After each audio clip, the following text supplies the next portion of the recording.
Good afternoon. Welcome to week 3 in the lecture of International Trade in the second semester 2021. Today we are going to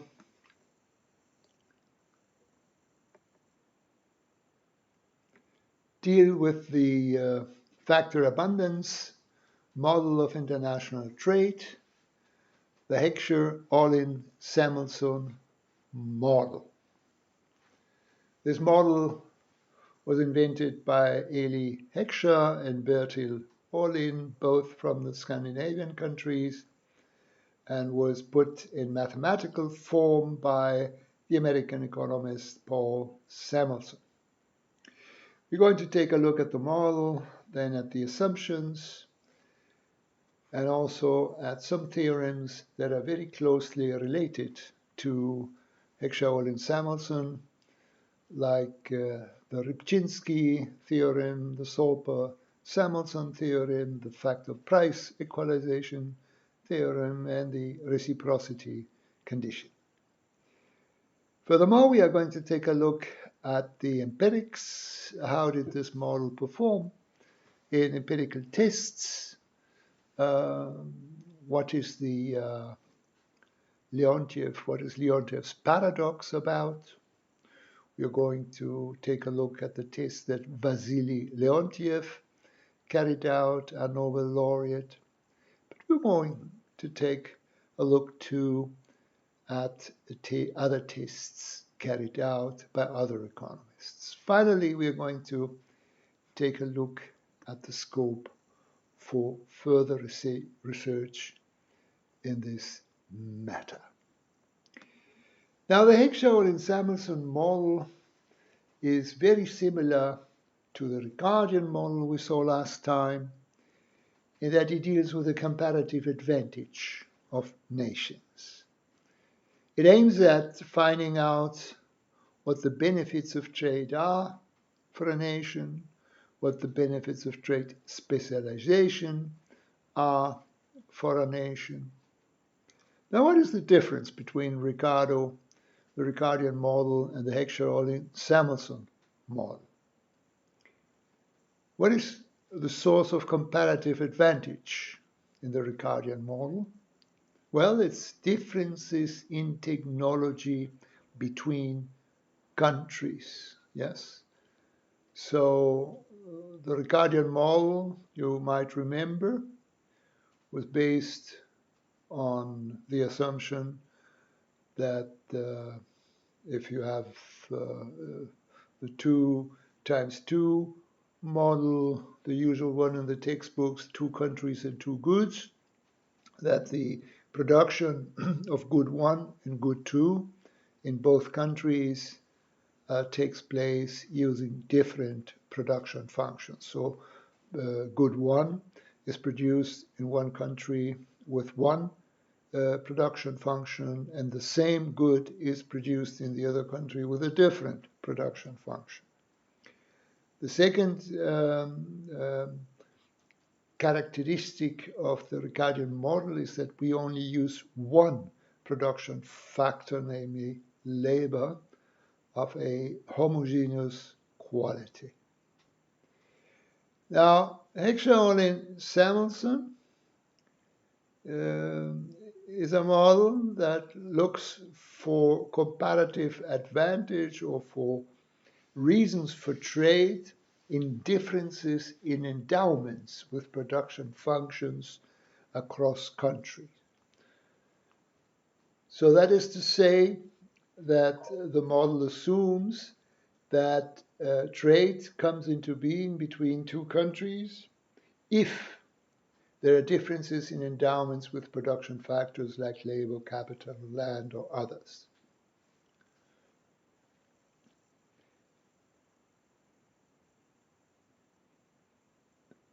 The difference between Heckscher-Ohlin and the Ricardian model is that Heckscher-Ohlin assumes no international differences in technology.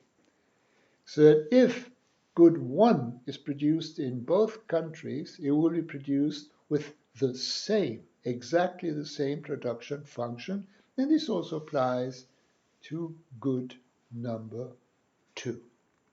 So no international differences in technology, but yes, differences in the endowments with production factors. As in the Ricardian case, the relative prices of the goods produced in autarky are important, and they are compared internationally. So only if these prices differ, we are talking about relative prices. So for example, the price of good 2 divided by the price of good 1. Only if these prices are different in both countries, then there will be scope for trade. Another thing that we learned in connection with the Ricardian model was that prices in autarky, they present the limits, yes, they present the lower and the upper limit of the trade price, yes, the relative prices that come into being when trade is opening.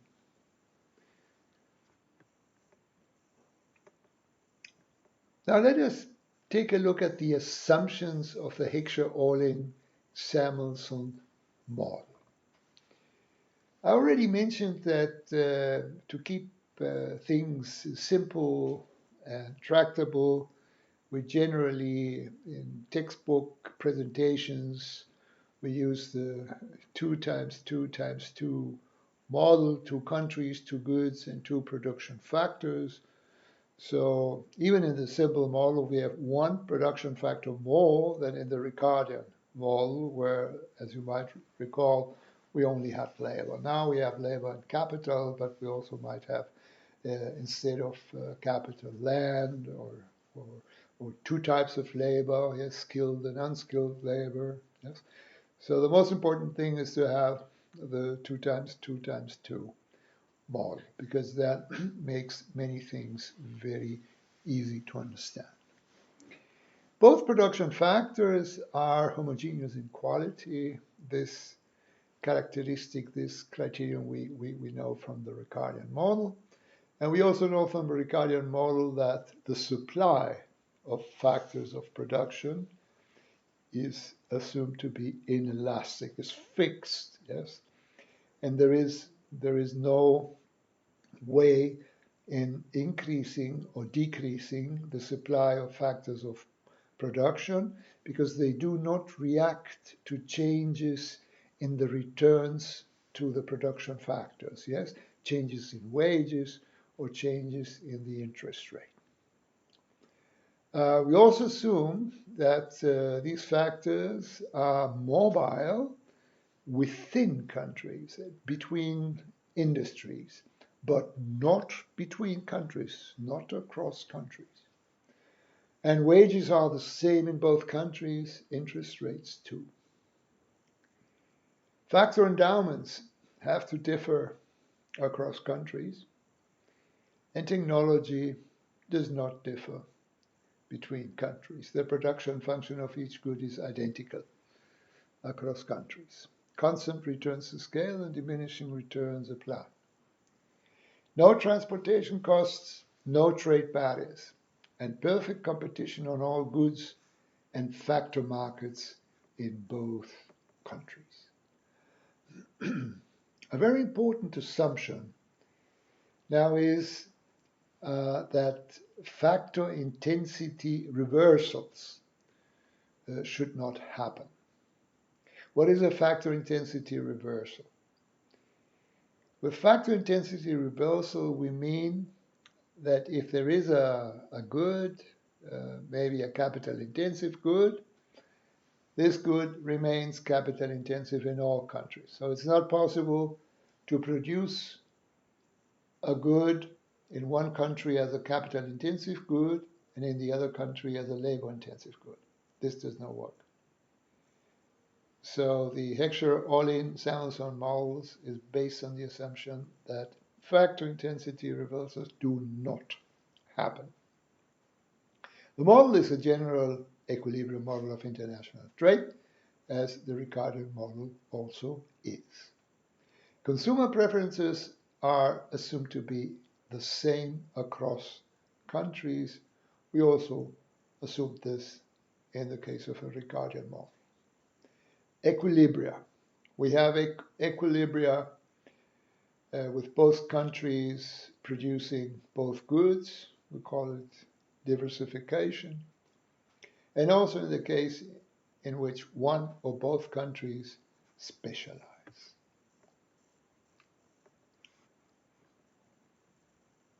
What about the theorem? Let us now approach the Heckscher-Ohlin-Samuelson original theorem.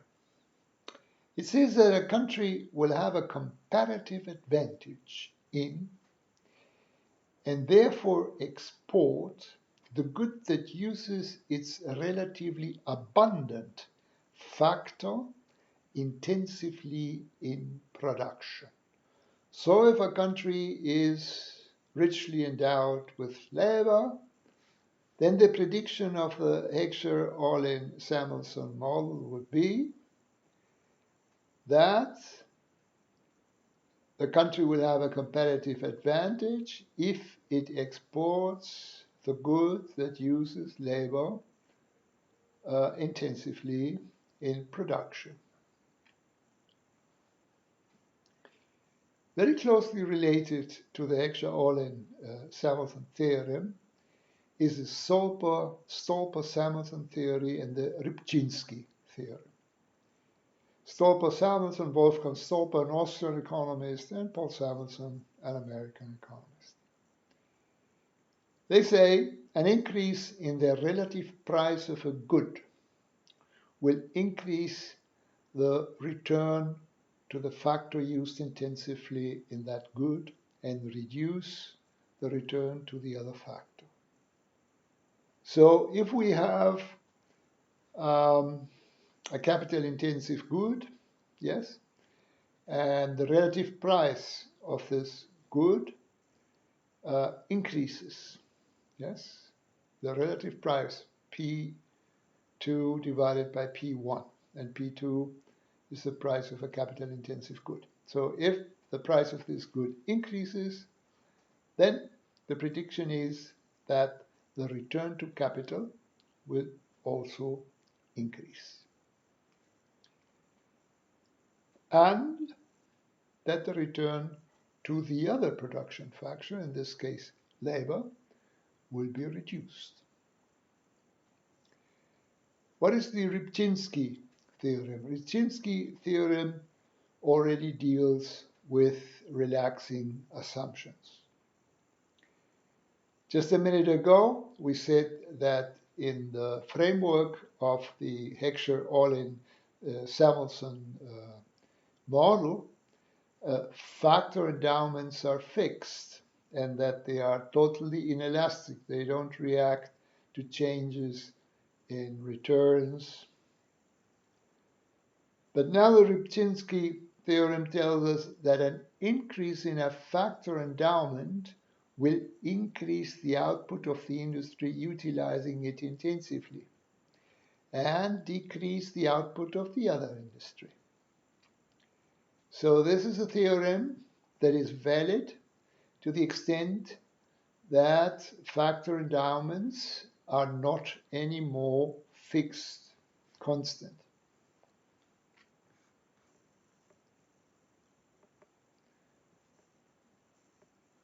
Let us take a look now at the reciprocity condition, which is also very much linked to the Rybczynski theorem. The effect of a change in the supply of one factor on the production of a good is equal in magnitude to the effect of a change in the price of the same good on the price of the same factor. So again, a change in the supply of one production factor, we assume that production factors do not change, do not move, in the sense that they don't expand. But if there is an increase in a factor, in labor, there's more labor, there's more capital, there is more land, then there is an effect on the production of the good that uses this factor intensively. And the magnitude of this impact is equal to the magnitude of the effect of a change in the price of the same good on the price of the same factor used intensively in the production of that good. Now let us come to factor price equalization. This is a very important theorem that applies in wide areas of international trade and plays a very important role not only in the framework of the Heckscher-Ohlin-Samuelson theory. If both countries engage in free trade, having identical technologies but different factor endowments, and if both countries are diversified, which means that they produce both goods, and factor intensity reversals do not occur, then the factor prices are equalized across countries. So if all those assumptions are achieved, then factor price equalization occurs.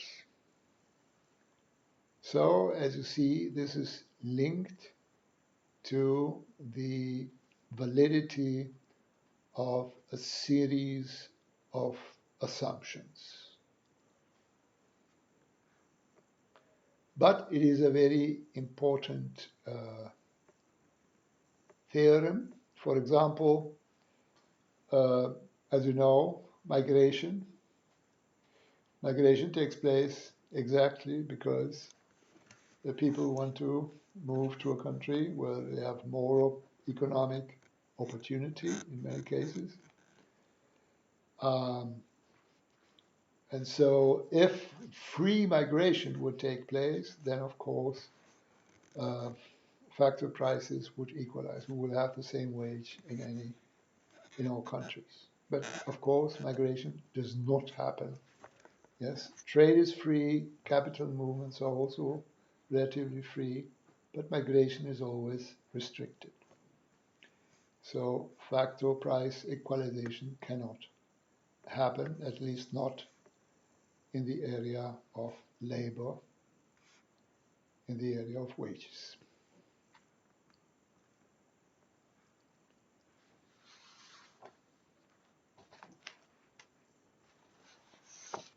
We are now looking at a figure that we have in the chapter that I recommended to read for this lecture. It's the autarkic equilibrium and community indifference curve. As I mentioned before, it's important first to take a look at the relative prices in autarky, right? Before we move on to trade. So what do we have here? We have here in the y-axis, in the vertical axis, the quantity of the first product, and in the horizontal axis, the quantity of the second product. This curve here, concave, is the transformation curve.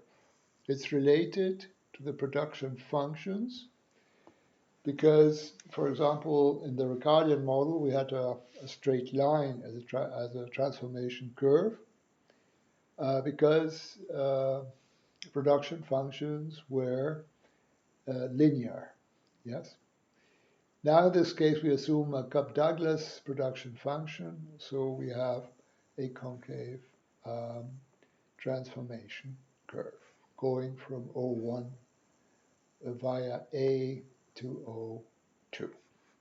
The second curve that it's important to mention here is the indifference curve, which is this one, UA, which is a tangent to the transformation curve at point A. And the third curve that also is a tangent to the transformation curve is the price, the relative price curve. Yes, P2 divided by PA. Now at this point here, the slopes, the slope of the transformation curve, the slope of the relative price curve, and the slope of the indifference curve are the same. This is the equilibrium in autarky, point A. So this is the quantity supplied in autarky of good 2, and this is the quantity supplied in autarky of good 1. So if the country wants to move on to a higher level of welfare of indifference curve, and if relative prices allow, by opening up to trade, the country could jump from A to C. Here we have the relative price curve with a different slope. Why? Because as mentioned before, when you open up for trade, then relative prices change. The new relative price stays, however, within the range of the autarky prices. It's in the middle or somewhere between the autarky price of one country and of the other. So this would be a higher indifference curve at point C, and of course at point C we will have more of product number 2, a higher quantity, and a higher quantity 2 of product number 1 as compared to point A. So this is the equilibrium in autarky, and this is the gain that could be achieved if the country opened up the trade. So this slide just explains what I just mentioned.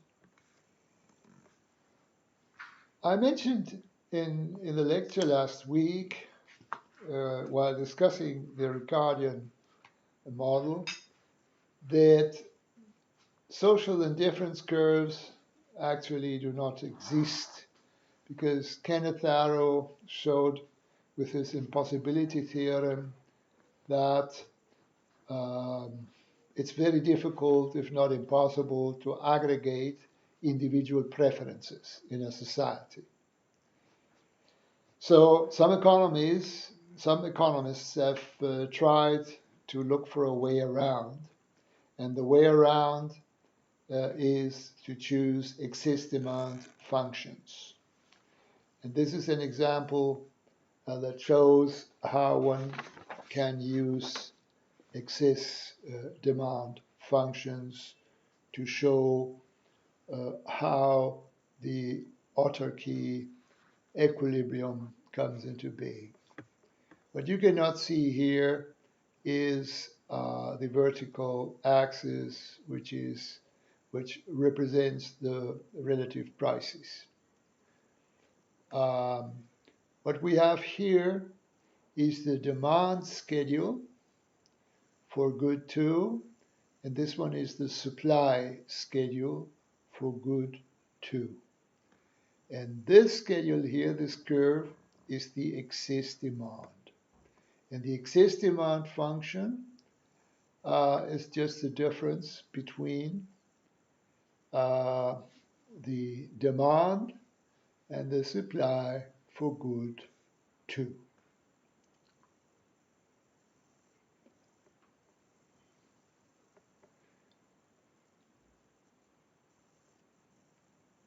So excess demand is the difference between demand and supply of good 2 at alternative values of the relative prices. Excess demand is equal to the country's import demand. And this one is 0 at autarky prices, positive at lower prices, and negative at higher prices. Negative excess demand corresponds to the country's export supply.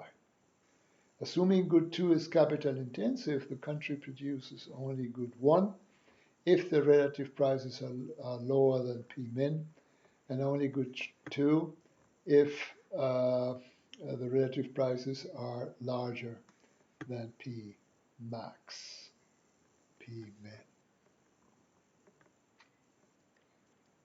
Now we come to the determination of the world equilibrium between both countries. As you can see here, we have two curves that cross each other. We have, this is x, lowercase x2 with an asterisk, which you cannot see. The asterisk denominates the foreign country. So this is the foreign country export supply, right? On this axis, we have the relative prices, and on the horizontal axis, you cannot see, we have import demand and export supply.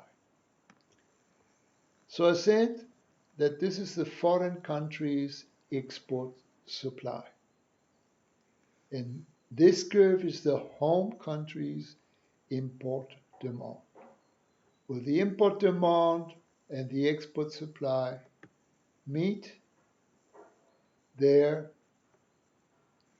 you can see that the market clears.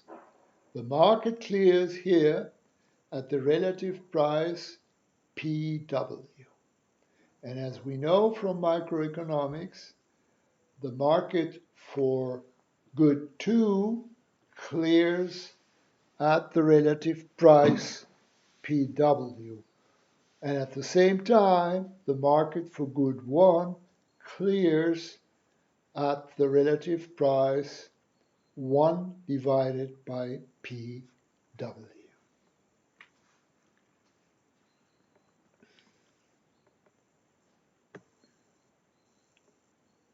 Now, once we found the world equilibrium, it's important to discuss if this equilibrium will be stable or not. The players in determining if an equilibrium is stable or not are the elasticities, the price elasticities of import demand and export supply. So the ability of the system to return to its original equilibrium after a disturbance has happened has to do with the Marshall-Lerner condition. If it holds, then the system will be able to come back after a disturbance, to come back to the original equilibrium. Now, what is the Marshall-Lerner condition about? It tells us that the sum of the price elasticities of domestic and foreign demand have to exceed unity. There have been a number of empirical tests of this Marshall-Lerner condition for many countries, and mostly it does apply. The only case in which Marshall-Lerner condition does not hold empirically is in the United Kingdom. But this is normal in empirical tests, that something does not work for one country, but it does work for more than 100 countries, so we just assume it holds generally. The first attempt to test the Heckscher-Ohlin-Samuelson theorem was made by Vasily Leontiev. And his comprehensive test of the Heckscher-Ohlin-Samuelson models was done using input-output analysis, something that Vasily Leontiev himself invented, and for which he was awarded the Nobel Prize. Input-output, what is that?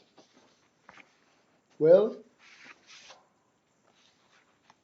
it's a large matrix. It's a table. There exist input-output tables from many, many countries in the world. And for South Africa, the latest one were published 2017 by Statistics South Africa for the years 2013 and 2014. When you take a look at such a table, you see industry by industry, what happens between industries. Well, one industry supplies many other industries, and the matrix shows us who supplies, which industry supplies which other industries. So the table gives you an overview over the economy, focusing on this interrelations between industries, represented by a symmetric matrix containing supply and use data. Practically what you see is the national account data presented in a different form. And there are different guidelines you can follow. There are guidelines by the United Nations, there are guidelines by the European Union, and South Africa has decided to follow the guidelines by the European Union in compiling these tables, and it takes several years to make one of these tables. That's why it's normal that the latest tables have been published 3 or 4 years later. Yes, this is normal. It takes time to compile. Well, input-output analysis is a modeling technique that divides the economy into final demand and production and accounts for the direct and indirect interdependencies among different sectors.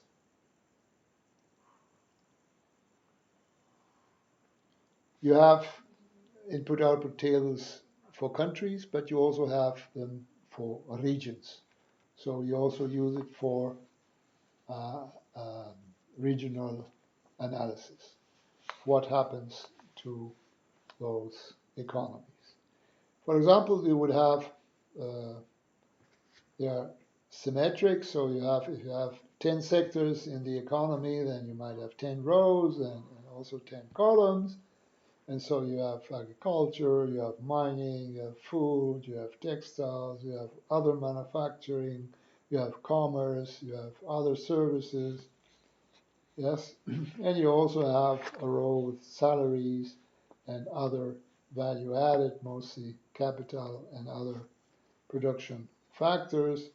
And finally, you have also imports. So the table tells you where the supplies for individual industries come from. Yes, from which other industries, and if they come from domestic sources or from foreign sources. And this is in money units. And at the end, if you take a look at the rows, at the end of each row, you can find the sum of all the supplies that this industry caters to other industries, and the sum is just the output of that industry. And so if you divide the supplies measured in money by the output also measured in money, then what you get is the supplies required for 1 unit of output. And this coefficient is what we really need for the test of the Heckscher-Ohlin-Samuelson model. Now, Vasily Leontiev tested the following hypothesis. If the United States is capital abundant, and the Heckscher-Ohlin-Samuelson theory is true, then capital per worker embodied in US exports should exceed the capital per worker embodied in US imports. What does this tell us? Vasily Leontiev did not test for a certain trade pattern in the sense that he wanted to explain why the US exports, let's say, cars or machinery or corn or whatever. So he just wanted to know what are the production factor services embodied in exports and imports. What are embodied factor services? Well, the amount of a factor's services used up in producing a given amount of some good. We have direct and we have indirect factor input requirements. Factor requirements in the production of a good plus factor requirements in the production of intermediate goods needed to produce the good. And that is equal to total factor requirements. Leontief's hypothesis, therefore, does not aim at explaining the detailed trade pattern in the sense of the HOS theorem. Rather, it aims at determining the factor services embodied in trade. And this constitutes a much weaker hypothesis than the Heckscher-Ohlin-Samuelson theorem. Here you can see the result of Leontief's test. Now, what did he do? Assuming the total input requirements to be fixed by the conditions of technology, Leontiev imagined a scenario in which US exports and imports were reduced by $1 million, with the reduction distributed across industries in proportion to their initial share in total US exports or total US imports. As a consequence of these reductions, domestic production would rise in order to replace the lost imports, and it would fall due to the export reduction. By computing the changes in factor employment associated with these changes in domestic production, one could then infer the net change in factor employment. Leontiev conjectured that if the US is capital abundant and the HOS theory is true, the ratio of capital to labor released due to the export decline will exceed the ratio of capital to labor absorbed in replacing the lost imports with domestic production. As you can see from this slide, from the table in this slide, what he got was 2,550,000 US dollars capital,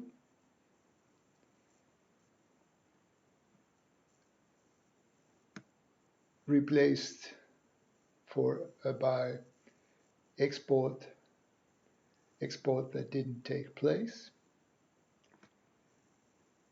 and capital of more than 3 million US dollars in the case of imports that were substituted. If you take a look at the labor, capital is expressed in US dollars at 1947 prices, which was the time when he carried out the test, and labor units are measured in man years. If you take a look at the exports, the amount of labor used was more than 182,000 US dollars, while the labor used in imports was only 170,000. If you build the ratio, capital divided by labor for exports, you get 14. If you build the ratio for imports, you get more than 18. So this means that imports were more capital intensive than exports. And this is exactly the opposite of what Leontief's hypothesis expected and predicted. So this is why Leontief's test was called a paradox, because exactly the opposite of what he expected came out of his test. Well, he is not the only one who failed to reach a positive test result. Many other economists tried to copy his method, but to correct some of the mistakes he did.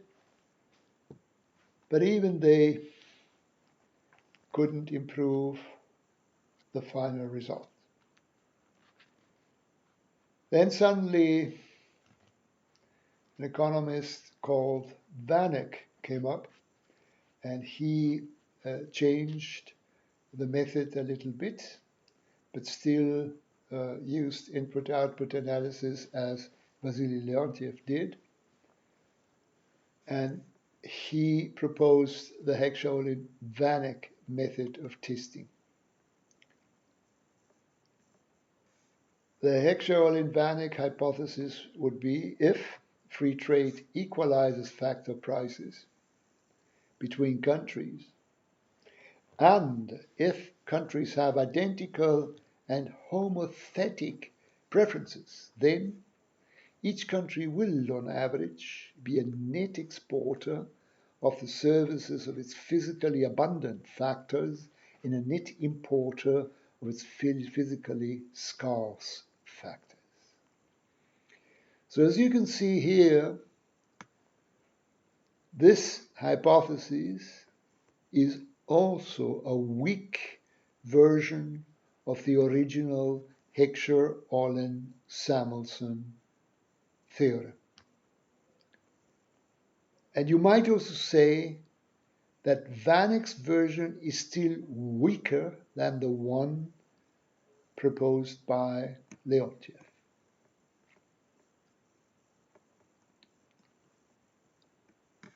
Just to explain a little bit how Vanek proceeded, he used also an input-output table where you have J goods, yes, 10, 20, 50. You have a number of productive factors, call them higher case H, and a number of countries. Let's have N, capital N, countries 2, 3, 4, 5. There is something I also want to comment with respect to the number of countries, number of productive factors, number of goods. Even Leontief, who carried out the test using only the input-output table of the US, assuming that the rest of the world used the same technology as the United States, even Leontiev extended a Heckscher-Ohlin-Samuelson theorem to a case of many goods. In the case of the productive factors, he stuck to capital and labor. And of course, in the case of countries, he just used one country because the assumption of the Heckscher-Ohlin-Samuelson theorem is that there are no technology differences between countries. So he assumed that all countries produced in the same way as the United States did. So in the case of the goods, he just left the textbook case of 2 times 2 times 2, 2 countries, 2 goods, and 2 factors. And Vanek, of course, did exactly the same. And he extended the number of goods, but he also extended the number of productive factors, including skilled labor and unskilled labor and land and other production factors. QI is defined as a J times 1 vector of net output. CI, a J times 1 vector of final demand of country I. The J times 1 vector of net trades for country J is then the difference between Q and C. And this is lowercase ti. Now let us come to the inter-industry linkages. Higher case A, index I, is a higher case H times 1 matrix of equilibrium, total factor requirements in a country, with the coefficients in every row, in every column. You have these small coefficients, and they tell us the amount of factor H, for example, of capital, used to produce 1 unit of net output of good J. And you have that for all H, yes, and of course for all J's. So F, lowercase f, index I, is the country's net trade in factor services. So you multiply this matrix. Actually, you pre-multiply by the vector t. Yes, so you have it standing here before the matrix. And you multiply the vector with the matrix. And this multiplication yields the net trade in factor services. So if you use the correct table, a high quality table, then you will be able to find a good result. If it complies to Heckscher-Ohlin-Samuelson, nobody knows, but you will know after carrying out the test. So introducing some assumptions and definitions of what factor abundance really is, the Heckscher-Ohlin-Vanek equations are commonly used to test 2 hypotheses which are still weaker than the HOS theorem. First comes the sign hypothesis. If trade is balanced, a country's exports net the services of its absolutely abundant factors, and imports net the services of its absolutely scarce factors. So in this case, you just look at the sign of the services imported and exported. The second hypothesis has to do with the rank. If country I is abundant in factor H relative to factor Z, then country I's proportionate net trade in the services of factor H exceeds its proportionate net trade in the services of factor Z. In the rank hypothesis, the hypothesis to be tested is reduced to the net rate in the services of a factor as a share of the country's or the world's total supply of that factor. Yes, this is what is meant by proportionate. So you just calculate the ratio of the services as a share of the country's or the world's total supply of that production factor. So here you see how it is necessary to weaken, yes, the hypothesis in order to be able to at least achieve a result that can show that countries' trade move in the direction of the Heckscher-Ohlin-Samuelson theorem. The Heckscher-Ohlin-Vanek theorem may be tested as shown above using input-output tables and net rate vectors, but also regression analysis is possible because the HOV equations specify an exact relationship between the factor content of trade and excess factor supplies. Now, what is the difference between input-output and regression analysis? Input-output is general equilibrium analysis, and regression is always partial equilibrium. So if you try to test a general equilibrium model using a partial equilibrium approach, there is something that is not in order. Yes, so you might be able to test some parts, maybe of the Heckscher-Ohlin-Samuelson or of the Vanek version of the Samuelson proposal, the Samuelson theorem, but you will never be able to test comprehensively the whole theorem. There is a list of all tests in chapter 7 of the book that I'm using for this lecture, and I will upload chapter 7 for you to take a look.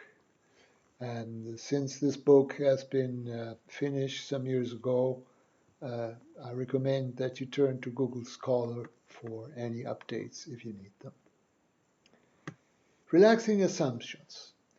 Just like in the case of the Ricardian model, it's possible to test the Heckscher-Ohlin-Samuelson theorem by relaxing assumptions. One could be the number of countries, another would be the number of factors, as we have already mentioned, and the number of goods. And the caveats I mentioned apply. It's not easy to change everything at the same time, so you must be careful. If you stick to 2 or 3 countries and to 2 or 3 factors, then you might be able to expand the number of goods. But if you have too many countries, too many factors, then the number of goods cannot be expanded much. Differences in technology. The Heckscher-Ohlin-Samuelson theorem assumes no differences in technology whatsoever. It assumes the same production function in every sector across countries. So this assumption can be waived, and then some of the tests will be more successful. Myself, I have also carried out a test of the Heckscher-Ohlin theorem as my PhD thesis, and I was successful. I was successful because I worked with differences in technology across countries. I carried out the tests for 3 countries, for Argentina, for Germany, and for Brazil. And so it was possible to find the Heckscher-Ohlin-Samuelson theorem in all 3 countries. But under the relaxation of the assumption of differences in technology, since I used 3 input-output tables, and each input-output table represents a technology, represented by those small coefficients I mentioned before, small a, hj, yes, the coefficient that tells you what the requirements of factor h is per unit of good j. So these coefficients differ across countries and they differ across input-output tables. Increasing returns to scale is also an assumption that we discussed in connection with the Ricardian model. And we also discussed that introducing increasing returns to scale at the same time means relaxing another assumption, which is perfect competition. Because generally you get a new market structure. Not in all cases, but in some cases. And so if you introduce this one, you should be very careful not to disturb the other assumption of perfect competition. But we're going to discuss this when we discuss imperfect competition. Differences in tastes are also is also a reason for trade, even if there are no differences in technology as in the Ricardian model, and no differences in the endowments of factors of production as in the Heckscher-Ohlin-Samuelson theorem. So this is another reason and the source of competitive advantage for trade.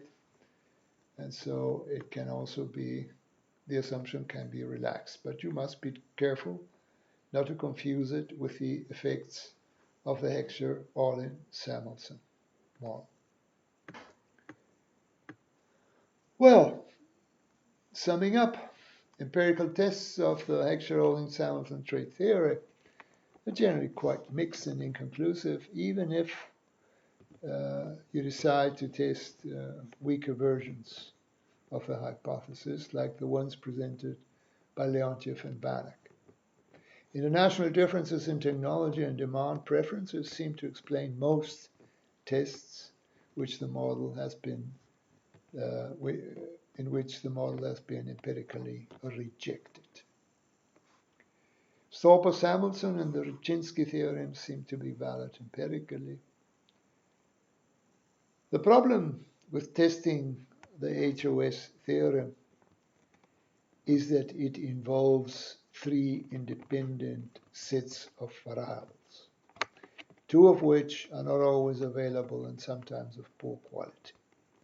Factor supplies, the definition of factor abundancy, yes, and factor supplies, for example, estimating the capital stock is not easy for some countries where there are statistics missing or the quality of the statistics is not so good.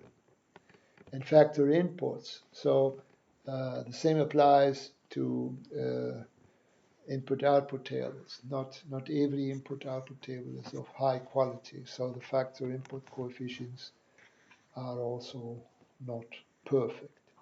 Goods trade is well represented by the trade statistics of the United Nations, so here we don't have any problems. So in spite of the difficulties in testing the HOS theorem empirically, the model is extremely useful in discussing issues in international trade, such as the impact of trade on factor incomes and income distribution. For example, if you want to know if trade has a positive income on labor, yes, or on wages, yes, you can use the HOS model. Both models, the Ricardian model and the HOS model, remain the main general equilibrium approaches in international trade theory to explain the pattern of trade under perfect competition, even if in some cases it is necessary to relax some of the assumptions. More, much more, and improved research is needed in this area, particularly with respect to developing countries. Thank you very much for your attention.